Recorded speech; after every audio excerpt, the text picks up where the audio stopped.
Air India Boeing 171 विमान हादसे ने पूरे देश को झकझोर कर रख दिया है। इस भीषण दुर्घटना में जान गंवाने वालों में वडोदरा की एक और बेटी अंजू शर्मा भी शामिल थी।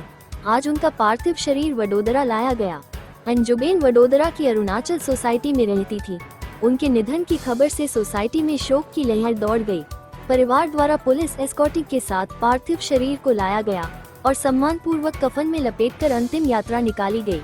इस अंतिम यात्रा में न केवल परिजन और करीबी लोग शामिल हुए, बल्कि बड़ी संख्या में सोसाइटी के नागरिक, जनप्रतिनिधि और राजनेता भी अंतिम विदाई देने पहुंचे। वडोदरा के विधायक केयूर रोकड़िया, कई कॉर्पोरेटर और राजनीतिक नेता भी अंजुबेन को श्रद्धांजलि देने पहुंचे। भावुक नागरिकों ने कहा, अंजुबेन हमेशा हमारी यादों में रहेंगी। BRG न्यूज की पूरी टीम दिवंगत आत्मा की शांति के लिए प्रार्थना करती है और शोकाकुल परिवार के प्रति गहरी संवेदना व्यक्त करती है। અમદાવાદથી લંડન જતી એર ઇન્ડિયાની ફ્લાઇટ જે રીતે દુર્ઘટનાગ્રસ્ત થઈ અને એમાં સવાર 242 વ્યક્તિઓ પૈકી 241ના એ જ ક્ષણે જ્યારે એ આખું પેટ્રોલથી ભરેલું હોય જ્યારે એ જગ્યા પર ક્રેશ થયું અને એક બોમ્બની જેમ ફાટ્યું અને 241 જેટલા નાગરિકોએ પોતાનો જીવ ગુમાવ્યો। ખરા અર્થની અંદર આ એક દુઃખદ ઘટના અને સૌના મનને વિચલિત કરનારી આ ઘટના બની। અમારા પૂર્વ મુખ્યમંત્રી વિજયભાઈ રૂપાણી પણ આ પ્લેનમાં હતા, એમનું પણ અવસાન થયું છે।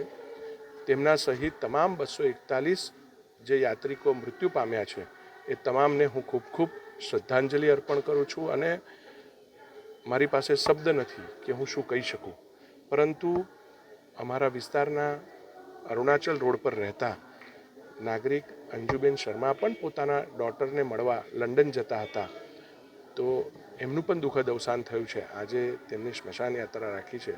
આ વિસ્તારના કાઉન્સિલર, વોર્ડ પ્રમુખ સહિતના તમામ અગ્રણીઓ અહીંયા ઉપસ્થિત રહ્યા છે।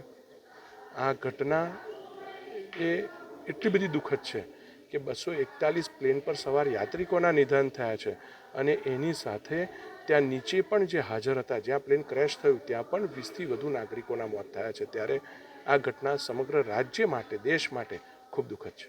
हमसे जुड़े रहने के लिए हमारे YouTube चैनल को सब्सक्राइब करें और नई वीडियो की नोटिफिकेशन के लिए बेल आइकॉन को दबाएं।